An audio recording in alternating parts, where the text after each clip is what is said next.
Welcome back to the show, everyone. I'm Jake, and today I'm thrilled to be joined by Rachel, a seasoned expert in organizational development. Rachel, it's great to have you here.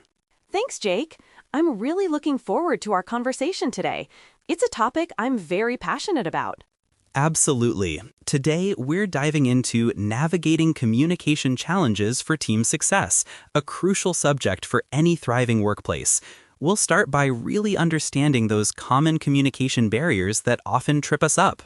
Indeed, identifying those initial roadblocks is key, whether it's a lack of clarity, differing communication styles, or even just the sheer volume of information. Once we pinpoint them, we can start building effective strategies. Building on your point about differing communication styles, Rachel, what are some of the most common stylistic clashes you observe in teams, and how do they typically hinder progress? Well, Jake, often it's the direct versus indirect communicators. One person might prefer getting straight to the point, while another values context and building rapport first. This can lead to misunderstandings, where one feels the other is rude and the other feels the first is wasting time. That's a great point. It's not about right or wrong, but simply different approaches. How about the impact of nonverbal communication? It's often overlooked, but I imagine it plays a huge role. Absolutely. Nonverbal cues like body language, eye contact, and even tone of voice can completely change the meaning of a message. A team member might say yes, but their crossed arms and averted gaze could signal hesitation or disagreement. So, if we're identifying these barriers, what's the first step a team can take to become more aware of these subtle yet powerful nonverbal signals? Encouraging active listening is paramount. It's not just about hearing words, but observing the whole person. Training on empathy and perspective taking can also help team members interpret cues more accurately, rather than jumping to conclusions. Active listening, that's a classic, but so often underutilized. What about the challenge of information overload, which you also mentioned earlier? In today's digital age, it feels like we're constantly bombarded. It's a huge problem. When there's too much information or it's poorly organized, critical messages can get lost. This leads to missed deadlines, duplicated efforts, and a general sense of chaos. And I imagine that also ties into the choice of communication channels. Email, chat, video calls. There are so many options, and sometimes the wrong one is chosen for the message. Precisely. A complex decision requiring discussion is often better suited for a video call, while a quick update might be fine in a chat. Using the wrong channel can create noise, or conversely, a lack of necessary detail. So, how do teams establish guidelines or best practices for channel selection without making it feel overly bureaucratic? It starts with open discussion. Teams should collectively agree on what types of messages go where. For instance, urgent issues go to chat, project updates go to email, and brainstorming sessions are always video calls. That makes sense. It's about setting expectations. Are there any other common barriers related to the structure of communication itself, beyond just the style or volume? Yes, a lack of feedback mechanisms is a significant one. If team members don't feel safe or encouraged to provide honest feedback, issues fester and communication breakdowns become chronic. That's a critical point. Creating a safe space for feedback. How can leaders foster that environment effectively? Leaders need to model the behavior. They should actively solicit feedback, listen without defensiveness, and demonstrate that feedback leads to positive change. Regular one-on-ones and anonymous surveys can also help. So it's about building trust and showing that feedback is valued, not just tolerated. What about cultural differences within a team? That must add another layer of complexity to communication. Absolutely, Jake. Cultural norms heavily influence how people communicate, from directness and formality to the importance of hierarchy. What's polite in one culture might be seen as rude in another. That's a really important consideration for global or diverse teams. How do you even begin to navigate those nuances effectively? Education and awareness are key. Teams should invest time in understanding each other's cultural backgrounds and communication preferences. Encouraging curiosity and asking clarifying questions can bridge many gaps. It sounds like a continuous learning process, really. It's not a one-time fix. Exactly. Effective communication is an ongoing journey, requiring constant attention, adaptation, and a willingness to learn from every interaction. That's a really insightful way to put it, Rachel, an ongoing journey. And I think that brings us to a crucial aspect, building trust. How does a lack of trust within a team impact communication, and what are some foundational steps to cultivate it? Trust is absolutely the bedrock. Without it, communication becomes guarded, defensive, and often indirect. People hesitate to share ideas, admit mistakes, or provide honest feedback, fearing judgment or repercussions. So it's not just about what's said, but what's not said, and the reasons behind that silence. Precisely. To build trust, consistency is vital. Leaders and team members need to demonstrate reliability, integrity, and a genuine concern for each other's well-being. Following through on commitments, for example, is a simple but powerful trust builder. That makes perfect sense. It's about actions speaking louder than words. What about when conflicts inevitably arise? How do teams with strong communication navigate disagreements without letting them derail progress? Healthy conflict resolution is a hallmark of effective teams. It starts with viewing conflict as an opportunity for growth, not something to be avoided. Encouraging open dialogue, where everyone feels heard, is crucial. And how do you ensure that everyone feels heard, especially if there are power dynamics or quieter voices in the room? Facilitated discussions can be incredibly helpful. Sometimes a neutral third party can guide the conversation, ensuring all perspectives are aired respectfully. Establishing ground rules for debate, like attack the problem, not the person, is also key. I can see how that would create a much more constructive environment. Beyond conflict, what role does clarity of roles and responsibilities play in preventing communication breakdowns? It's huge, Jake. Ambiguity about who is responsible for what or who needs to be informed is a massive communication blocker. It leads to duplicated efforts, missed tasks, and a lot of frustration. So, a clear understanding of individual contributions and how they fit into the larger picture is essential. Absolutely. Teams should regularly review and clarify roles, especially during project kickoffs or when new members join. This ensures everyone knows their lane and who to communicate with for specific information. That's a great proactive measure. We've talked a lot about identifying barriers and some strategies. What about the impact of remote or hybrid work models on these communication challenges? Has that introduced new complexities? Oh, definitely. Remote work amplifies many existing challenges and introduces new ones. The lack of spontaneous interactions, for instance, means teams have to be much more intentional about creating opportunities for connection and informal communication.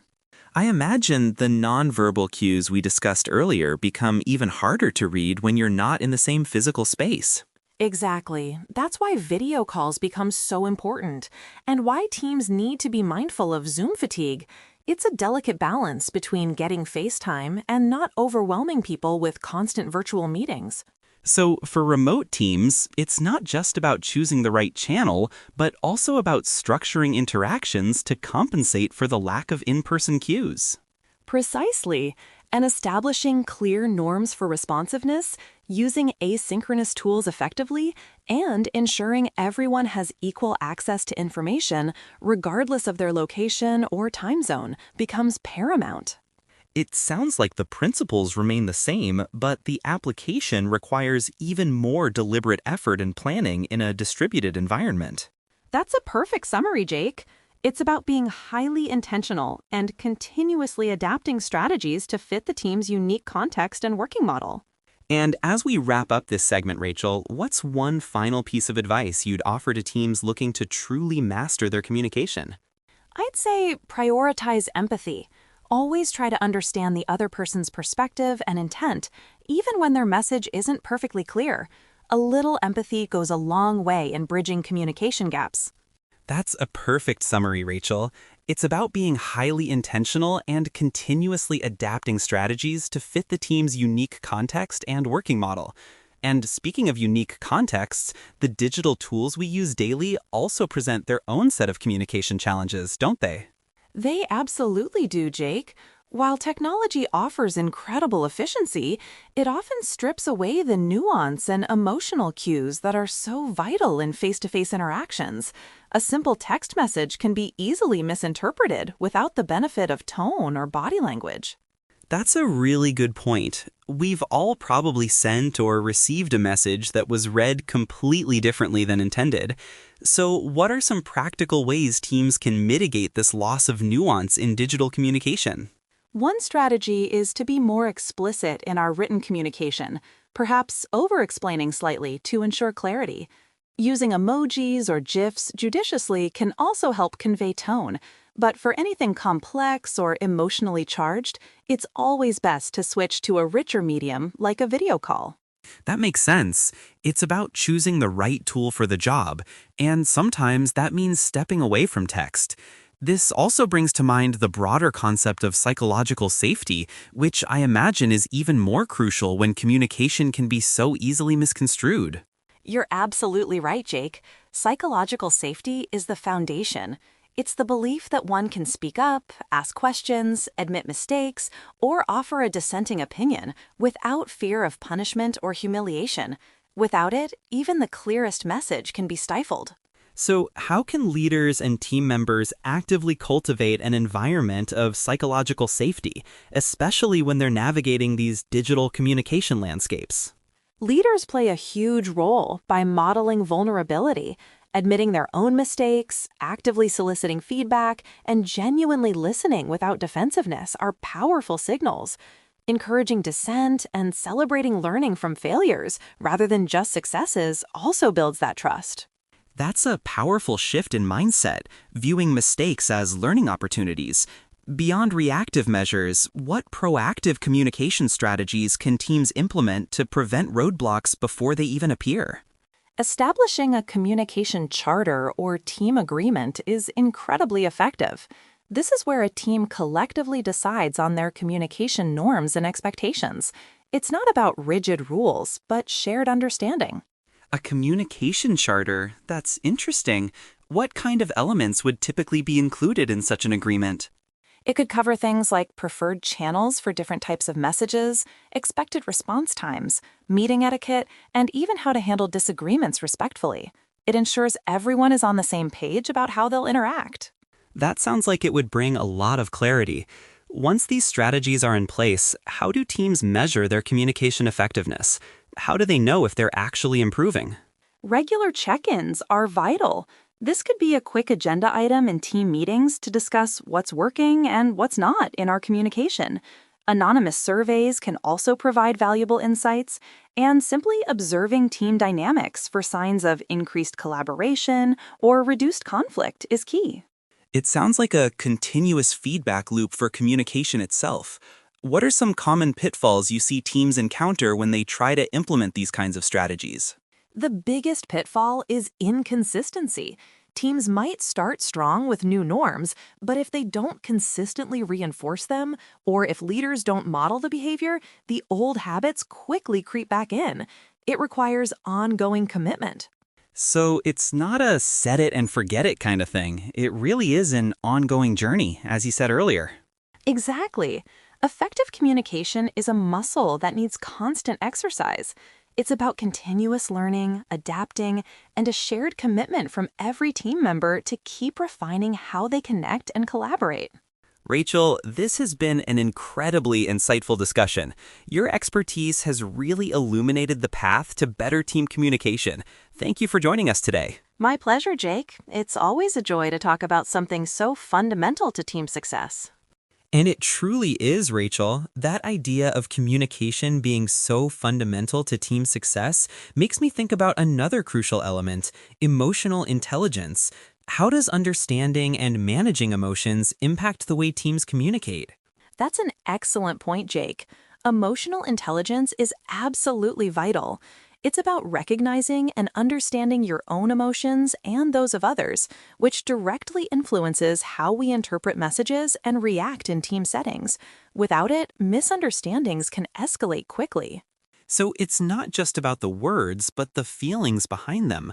How does a higher level of emotional intelligence help teams navigate those inevitable conflict situations more effectively?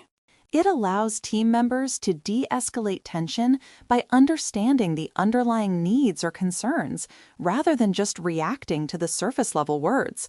It helps them approach disagreements with empathy, focusing on solutions instead of blame, which is a game changer for conflict resolution. That's a powerful tool for any team. Let's circle back to active listening for a moment. We touched on encouraging it earlier, but what are some specific, actionable techniques people can use to become truly active listeners? Beyond just hearing, active listening involves techniques like paraphrasing what you've heard to confirm understanding, asking open-ended questions to encourage elaboration, and summarizing key points. Reflective listening, where you acknowledge the speaker's feelings, is also incredibly effective. So it's about truly processing the information and demonstrating that you've absorbed it, rather than just waiting for your turn to speak. Exactly. It shows respect and validates the speaker's contribution, which in turn builds trust and encourages more open communication. It's a foundational skill for any effective team. That makes perfect sense. What about the challenge of ensuring everyone's voice is heard, especially in larger teams or those virtual settings where some might be more hesitant to speak up? Structured turn-taking can be very helpful, ensuring everyone gets a chance to contribute. Using tools for anonymous input, like polls or shared documents for brainstorming, can also empower quieter voices. Sometimes a designated facilitator can actively draw out different perspectives. That's a good point about facilitation. How does effective meeting management tie into overall team communication beyond just the agenda? Well, effective meetings are structured communication events. They require clear objectives, a well-defined agenda, and strict timekeeping. Crucially, they also need to ensure everyone has an opportunity to contribute and that decisions are clearly recorded. So meetings aren't just a place to talk, but a structured opportunity to advance team goals through focused communication.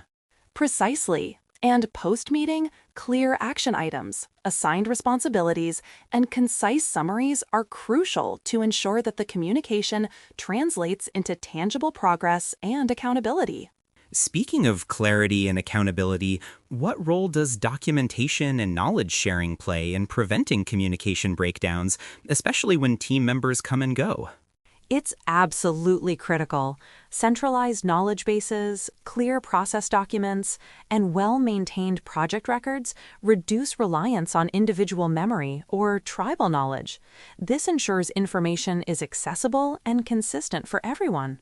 That helps immensely with onboarding new members, I imagine, and prevents a lot of repetitive questions. Absolutely. It ensures consistency, reduces the learning curve for new hires, and frees up existing team members from constantly re-explaining things. It's a proactive communication strategy. We've discussed leaders modeling behavior. What else can leadership do to actively foster a culture of open and effective communication throughout the team? Beyond modeling, leaders need to actively create safe spaces for dialogue, celebrate transparency, and invest in ongoing communication training for their teams. They should also regularly solicit feedback on communication processes themselves, showing a commitment to continuous improvement. It sounds like a holistic approach, embedding communication as a core value rather than just a series of one-off initiatives. It truly is. It's about building a culture where communication is seen as everyone's responsibility, a skill to be continuously honed, and a fundamental driver of team success.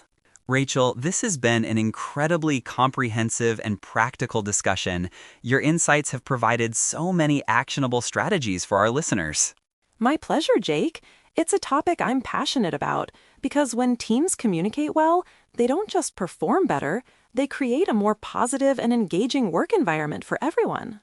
Rachel, as we bring our conversation to a close, it's truly struck me how much effective communication is, as you so aptly put it, an ongoing journey. We've explored everything from the subtle nuances of nonverbal cues and cultural differences to the critical role of psychological safety and intentional digital interactions. Yes, Jake, and I think the core takeaway is that it's about building a culture of understanding and trust. Whether it's through active listening, clear roles, or leaders modeling vulnerability, these are the pillars that transform communication from a challenge into a powerful asset for any team. That's a perfect way to frame it. It's about empowering every team member to connect more effectively, leading to not just better outcomes, but a more positive and cohesive work environment.